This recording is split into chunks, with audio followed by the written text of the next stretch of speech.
this like really crazy story. So thank you, Ammon Bundy, for being such a dipshit. Like, when I say Ammon Bundy's a dipshit, I mean it. He is not the brightest bulb. He's very narcissistic. He's a bully. This is a guy who bossed his brother around, and now I'm going to get into the history of the Bundys, I guess, a little bit. What I saw with Ammon Bundy was somebody who always thought that he was some type of victim. When I had very limited action with him in Las Vegas, I really spoke to Cliven, his father, who will talk about anything for however long you want to talk about. And I have to say, and I've said this before, if you're stuck in the desert, you're like, oh, I'm so thirsty. Like, you want Cliven Bundy showing up in a truck, because that motherfucker's going to be prepared, man. He's going to have like water, the dude's going to have like gas. If they're like zombies chasing you, he's going to have those bullets that you need to shoot in the head. Like, that dude is prepared. And his children have adopted that mentality because for the past 20 some odd years, Cliven Bundy has been outwardly fighting the federal government. Not just kind of secretly like he did between the Sagebrush Rebellion and when he finally decided, because he talked to a friend of his who lives in Elkhorn and Cliff Gardner, that he was going to stop paying his BLM fees.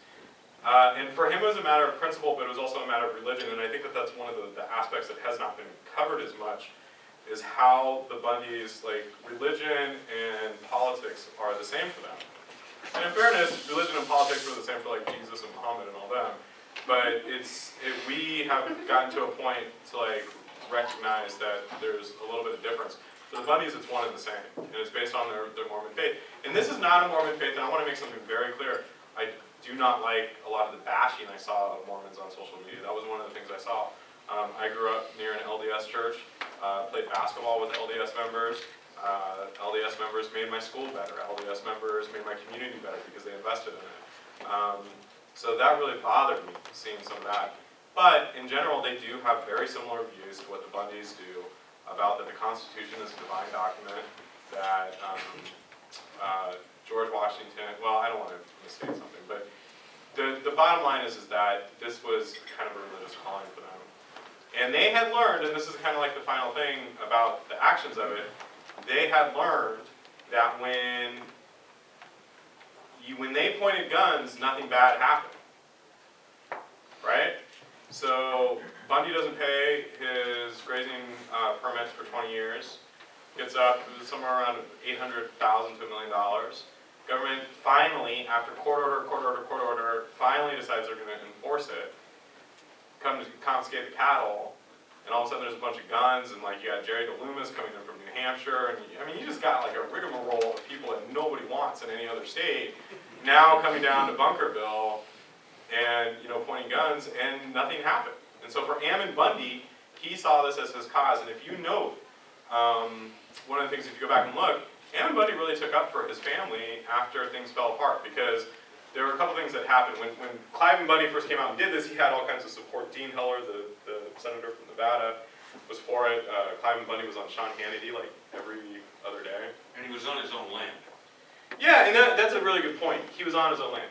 So I had no idea that any of this was going on. I was just doing my weekend thing, like stealing people's chocolate at work, like not paying attention to anything else. And Amelia Templeton, who needs to be applauded in this too, because she was, but Amanda wasn't there, she was there on the first day. And she comes to me like on a Wednesday and brings me Les's piece in the Oregonian.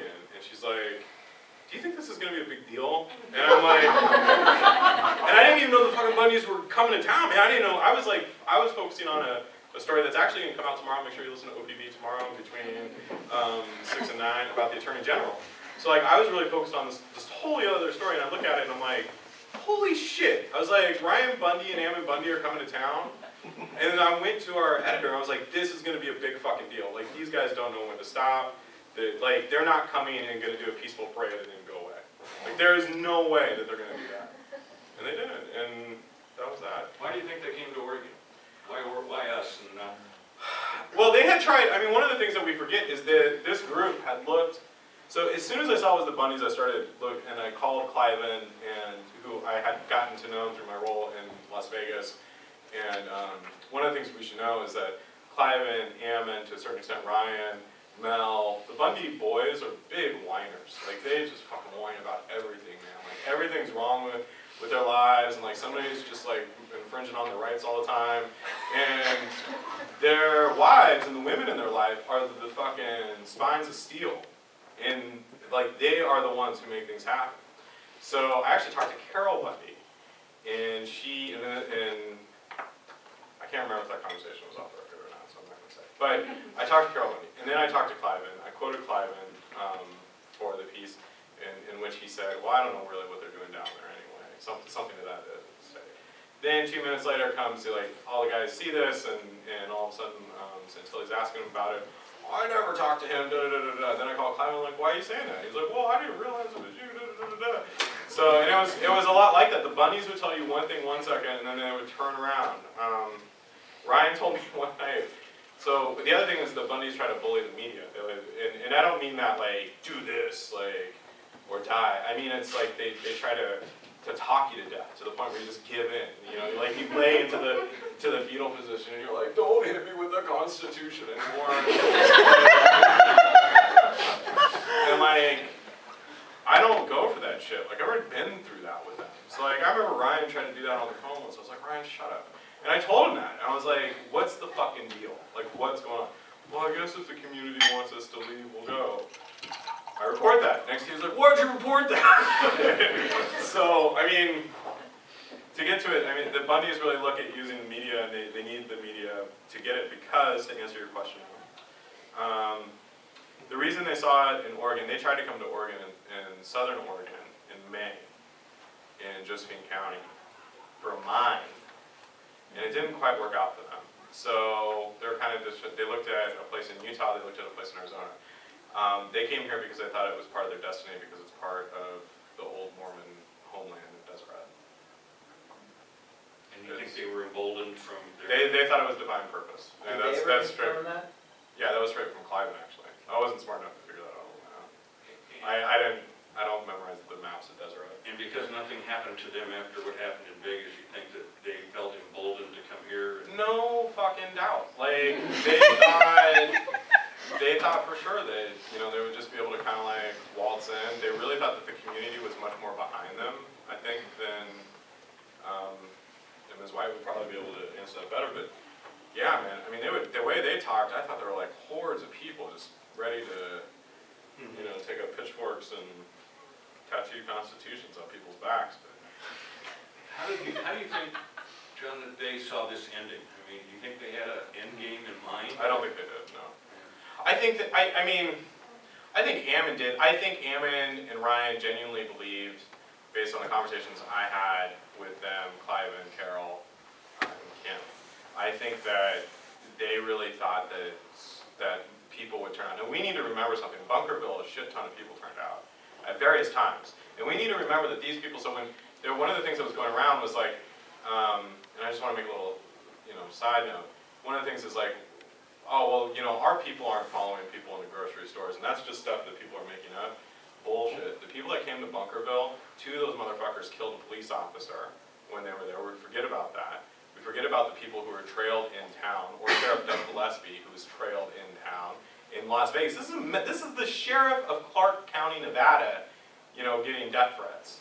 I mean, this isn't some small dude, you know, nobody's gonna fuck with. So, like, the idea that these are good people, that's the first thing. The second thing is that I think they absolutely thought that there's no way that the government would do anything to step in their way, and by that, all these people would come, just like they did in Bunkerville. The problem was, the weather was better in Bunkerville, the casinos were better in Bunkerville, there were brothels near Bunkerville, and you think I'm joking, I'm not, and it had better access. It was easier to get because of I-15.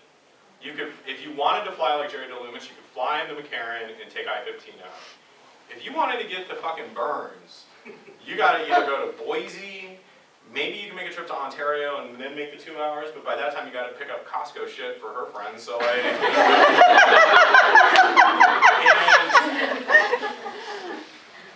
or you have to go through Portland. I mean, and it was fucking cold. Like, Lavoie didn't even pack for the cold. He didn't realize it was going to be as cold as it was. You heard Cliven was flying to Portland. I knew that motherfucker was gonna get arrested. Cause like, I don't know. They lied to us about that too. They did lie. Okay, so he told. Yeah. Anyways, I'm gonna say it from a therapist.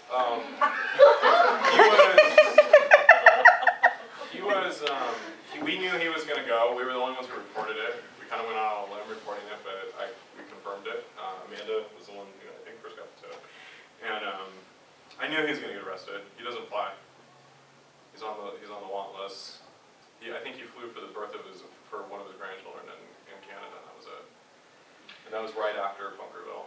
So, and I also heard that he was going to get arrested. One last question. We were ready to go. They've been sitting in jail now for 2 months. They're down in Nevada. They're playing ping pong with them. What do you think their mindset is now? I don't really care. I don't. I care about their children. We should not forget that the Bundys have mass amounts of kids. Every Bundy comes with 8 children.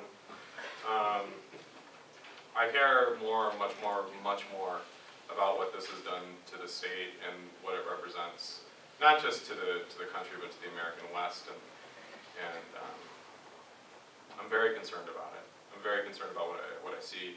I'm concerned about what I see to Les. I'm concerned that we have sheriffs who think that they can deputize 70 fucking people and just put them on the street, not really have any consequence for that. I mean, this is not a partisan issue. This is not really an ideological issue. This is, do we believe that the social contract we have agreed upon is still worth being a part of? That's what we're talking about. And the idea that some of these folks can live in a separate reality and never have to face consequences for that, but then that they can turn around and essentially make everybody's life hell. I mean, let's be honest, Bundy was really good for the town of Burns for economic reasons. I mean, am I wrong by that? Did or not, they bring a big boom of money for a good bit? But how much is that money worth for the scars that it has caused? I think we would all trade being left alone. I mean, we live there for a reason. We like being away from everyone else. We don't want, I mean, please come visit, but we don't want that kind of attention. We're not attention-seeking kind of people. We want to be left alone. We have our own unique culture out there, and we like that. Come stop by, but please don't occupy our town for 41 days.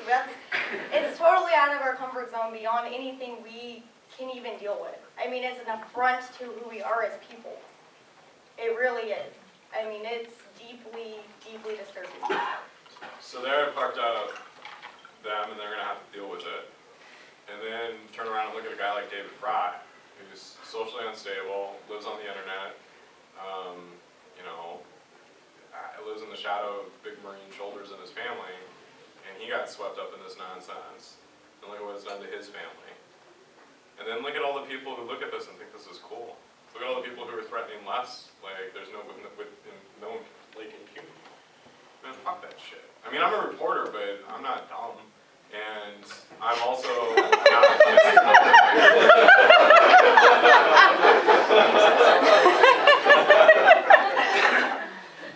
Let's turn to Les. like we did with Samantha, you're part of the community there. Explain Boulder Creek Ranch and how you and Scott have lived there and where it is in relation to all this before we get into what you did. Yeah, so I'm a lifelong Oregonian. I've roamed Oregon since I was a kid, and as I had a family, I dragged my kids all over the countryside, and I did a lot of cycle Oregons, and I spent a lot of time in Eastern Oregon. Long story short, in 2004, I bought a small ranch outside of John Day, about an hour out of John Day, surrounded by the Malheur National Forest. It was a gorgeous piece of property. I've never ranched in my life. I had no idea what I was doing with fences, and had never had livestock, had never worried about wells, never worried about creeks flooding. But I slowly became a wannabe rancher and learned a lot about that. And as I did, I learned a lot about the rural issues that ranchers deal with. I learned about grazing permits. I learned about and habitat and all those issues from the ground up. I mean, it wasn't just reading a report and going to a meeting, it was part of my lifestyle. And you also continue to work for the Oregonian Yeah. there, Yeah, doing projects and. yeah, I was the senior investigative reporter and convinced them that, of course, you want your senior investigative reporter 300 miles from the office. And that is a good thing, and actually it worked well. And then for a year last year, you were investigative editor. Yeah. But that was too much of a commute. No, that was a weekly commute, 300 miles one way, and a year that was enough of that. So in, talk about how, because I remember the story you wrote that these guys were coming. How did that come about? Well, I didn't really cover Nevada, but what I was fascinated by that whole episode, and one aspect of the Nevada story that baffled the hell out of me was, how could this guy accumulate $1 million in grazing deaths? Because again, this is where my knowledge of grazing came in. I knew that ranchers, you couldn't turn your cows out unless you paid the grazing fee for the year in advance. And I'm thinking, well, how the hell does this guy get away with this? And the feds would not answer, never provided a rational answer to that. So I was aware of the Bundy somewhat, and then somebody from the office sent me a tweet or something saying, hey, there's this little thing about Emma Bundy being down in Burns. Well, I was like, John, I mean, the red flags went up immediately. That's all I needed to know, is that Emma Bundy's in Burns, and I knew something was up. I didn't know what. And so I went down there and spent a couple of weeks nosing around. Found out that this was really pivoted around this ranching family, Dwight Hammer and his son Stephen. So I spent tons of time with the federal prosecutors going back through that case to sort of figure out, well, okay, if this is the main core of grievance, what happened in this case? And so my first story that sort of talked about, I talked to Emma, I talked to Ryan Payne, who was on the ground there. So my first story was on December 30th, then the story about the Hamlins ran on January 2nd, and then the parade. And so we know what happened after all that, and here you are out there with your neighbors, and all of a sudden they take over the bird refuge, and now you're in helping coordinate coverage of what is becoming a national story. Talk about how you did that and what resources you got from Portland. I've been at this business a long time, and I've covered a lot of major stories like you have, and I knew from the get-go, like the rest of us, I had no idea how long this was going to go on, but we knew it was a big story, and I knew this was the kind of story that Oregonian had the resources that it wanted to commit, and so while I am running like hell to get my first story up about the occupation by about 6 o'clock Saturday, I'm also just calling Portland and saying, send me 4 people. I didn't ask, I just said, send me 4 people. I need 2 photographers and 2 reporters. Not really knowing what the hell I was going to need them for, but I figured it was 5 hours from Portland, and it'd be better to have the bodies in Burns and then send them home if we didn't need them, rather than wake up Sunday morning and have another day go by before I could get bodies on the ground in there. So they moved one team out that evening, and the second team left Portland like 4:30 the next morning. And as this unfolded, the dynamic that worked out is that essentially I became the field commander. I was doing a hell of a lot of my own reporting. I had sourcing, I had the background, I had the experience, but I also knew from prior experiences that if you wanted to cover this well, the way the Oregonian can do it, because it has the resources, that we needed to be very well organized with these reporters. I watched our coverage of the Roseburg episode, the Empire shooting, and we had some major hiccups in organization, and I was brought in like 4 days later to manage that from Portland to try and get the chickens back in the coop, so to speak. And so that experience was very much in my mind as we went into this, the Harney County situation. And so the drill became that I would get up at 4 o'clock every morning, look at what we had done overnight, look what the loose ends were, put together a rough battle plan for both the Burns team and the Portland office, because we mobilized a lot of bodies in downtown Portland. The reporting team on the ground, we would have a breakfast meeting at 6 o'clock every morning with a planning meeting to hand out the plan on the additions, changes, and then we would execute. And so everyone would go from breakfast knowing what they were going to do for the day, with the caveat, of course, that things were going to pivot left and right, and that became a real big part of my job, was to pay attention to things that were changing through the day and shift where resources were and move people from here to there and plug gaps. And Twitter became extremely valuable for me in that regard. If I can talk about that just a second. I was not a big Twitter user before. I mean, an investigative reporter, you're not running a lot of stories. You're not following a beat that builds a particular following. So I had like 1,400 people on Twitter. Because the national media was so far behind, people gravitated to all of us and just hungering for this news, and within 2 weeks, I had like 13,000 Twitter followers. Well, and I was just getting this, I couldn't keep up with, I couldn't read it at all, but one of the things that became extremely useful to me as the sort of the field commander is I would glance through and see the questions that people were asking. And what that would told me is if I saw a number of people asking the same question, that told me we had a gap in our coverage. Or this is something that people are interested out there that we haven't thought about, and so like can our coverage a little bit to plug that hole. So it was useful for getting tips, but it was also because of the volume at that scale, the gaps in coverage become apparent quite quickly. Talk just a little bit more about bringing city reporters out to cover rural issues. Did you have to do a lot of teaching, explaining, or did they pick up pretty quickly? Or? Well, yeah, I mean, again, you have, we pull people from all sorts of beats, real estate and natural resources, and a lot of very talented young reporters got their first taste of battle with a major story.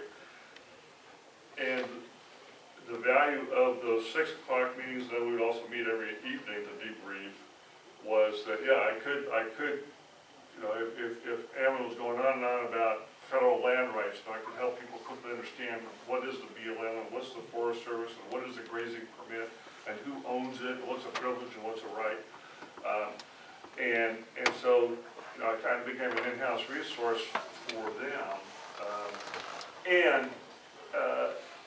The other thing I made really clear to the folks, because they were cycling in and out, they'd come in for 3 or 4 days, and then would go home exhausted, and other teams would rotate in, was to make sure that we had that transfer of knowledge, that we didn't lose that experience that got handed off from reporter to reporter as the coverage of. Before we get to the Grant County Sheriff, talk about the role of the Harney County Sheriff. I think it was Ward. Dave Ward? Yeah. He was a public face over here a lot, and... Yeah, there was a very deliberate strategy by the law enforcement community. There's 2 things. Number one, they worked very hard to keep the FBI undercover, so to speak. I mean, you knew they were all over the place, but they were not real apparent, and they were not taking action, so to speak, that was visible to the community. And Dave Ward, because he's a local boy, grew up there, his parents were there, his parents had a coffee downtown, a coffee shop every Wednesday and Friday. He wrestled with Burns High, well, that's not quite true. But Dave had, he was the one that could sort of talk the country boy talk, and he was kind of not quite aw shucks. I mean, Dave was a smart guy, but he was very humble, very quiet, didn't panic, wasn't a table pounder, and wasn't a grandstander. But he knew his community needed to hear from law enforcement. They had the community's best interests at heart, and that they were going to deal with this in a way that they hoped nobody would get hurt. So when we transition to Sheriff Butler in your county, Right. How did that all manifest itself? I mean, you were trying to get him to comment, you wouldn't do it. Well, that was one of the challenges of the stories. You had multiple venues. You had the refuge, you got Burns, you got the airport, and then you had Grant County developing as word got out that Ryan Payne and police sergeant got up and had a meeting with the sheriff. Well, as soon as you heard about that, you knew something was up. You know, the sheriff is sitting down with the people that the feds are trying to pry out of the refuge. And, yeah, Palmer didn't want to do any interviews, but I'd known, again, this is a bit of local knowledge. I'd been there for more than 10 years. I knew Palmer from around town. We served on things together, and I got along with him fine. And I kept pressing him, and finally he sent me an email about a week after all this happened. Where I read it and I was just sort of astonished, that Glenn would put this in writing, that, I really think to resolve this, we're going to have to concede some points to the Bundys. So number one, we need to send the FBI home. And again, Palmer had no involvement in the law enforcement, had not been to the command post, had not been talking to these people. So he's sort of an outside law enforcement officer telling a very, 200 plus task force what to do. So we're going to send the FBI home, and yeah, we should let those ranchers out of prison, because yeah, they shouldn't be there. That really stunned the law enforcement community to have him, to think that is one thing, or to say it privately, but to go public with that. It had two impacts. It really inflamed the law enforcement community as trying to keep this thing under control. Here's the sheriff sort of taking the Bundy side, and that just puffs them up even more. See, we're right. And it made Palmer a national hero in the militia community. The good sheriff, the constitutional sheriff. And that had the effect of spinning up this small town sheriff into thinking that he was really quite a big figure. And so how's it played out since then? Well, he refuses to talk to me the other day. He called and said that I asked some records he'd requested at the office. I went there to his office, and he made me drive 100 miles to pick up 9 pages of material that he could have faxed or mailed.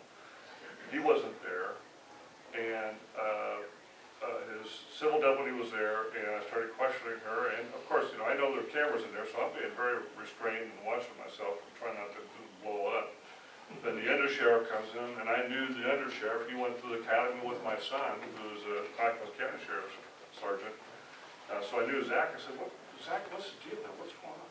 I can't tell you anything. And the sheriff's not here. I said, well, just tell me the truth, Zach. What's the hell's going on there? Well, okay, I'll deal with Glenn later. And I left. I was in the car looking at it, and the civil deputy had given me a note that wasn't clear. So I went back to ask her, so this doesn't make sense, what you're telling me here. Well, to get into the sheriff's office, you had to buzz the jail, and the jailer told me, we can't let you back in the building. Excuse me? Yeah, the sheriff has just issued orders that you are not allowed back in the sheriff's office. Well, you could go commit crimes then, right? If they're Yeah. not going to let you. Don't take the hubcaps off the sheriff's office. So, the coverage I did on the sheriff, and then the coverage on for some reason, the reporting on the Finicum shooting really got the militia patriot community stirred up, and they always need a boogeyman. They need someone, a pinata to swing at, and for some reason I became one of them, not the only one, but a lot of people who have been virulently attacked by these people. I have, my ranch is a guest ranch. I have one cabin there right now. We got a Facebook page. My family owns a couple weekly newspapers. We just bought the little struggling weekly in Vail, Oregon. It's a city of 1,400. The paper is about ready to go under. And I have a deep affinity for the need for community journalism, so we bought it to try and rescue it. Well, these bastards, and that's the only way I can refer to them, initiated a nationwide campaign to send people to the Facebook pages for this little weekly that covers high school sports and Red Cross blood drives, and put on these really vile reviews and post Finicum videos. They did the same thing to the ranch Facebook page.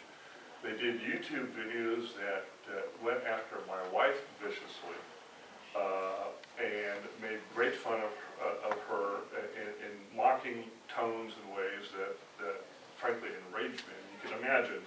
I mean, I'm used to the heat. I've been in this hot kettle for a lot of years, and I can take it myself. But when when your family becomes under attack, and your private enterprises that have nothing to do with your daily job come under attack, you can imagine the stress and the strain.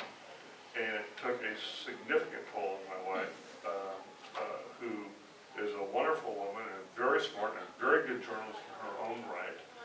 But she never bought into, I'm the investigator, I'm the junkyard dog in the family. She's a responsible journalist. And she looked at me one day and she said, I can't do this anymore. And then, for a bit we talked about, sell the ranch and move to the coast or something. Well, I'm not going to be run off the story. That's what I'm paid to do. If they win, we all lose. And my best retort is to do good, solid journalism. And it's not very easy right now, I got to tell you. There are days when I say, screw it, I'm going to retire and just go ride my horses.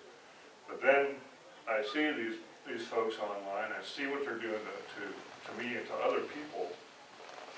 And if there's ever a reason for the First Amendment and what we do day in and day out when we go to work, it is this story.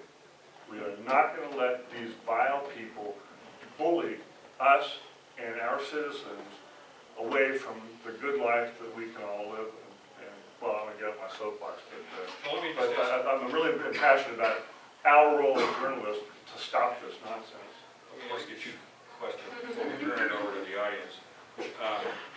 You told me a couple of years ago the biggest story you'd ever written was on the Mexican drug cartels coming into Oregon. And you said you were That's a great series, though. personally, it was a Pulitzer Prize finalist, as I recall. Right. You were personally nervous about those folks because of the way they could behave or react. And now I'm hearing you say you're really nervous about these other yahoos. Is equally nervous as you were with the drug cartels, more so? More so, because with these folks, they are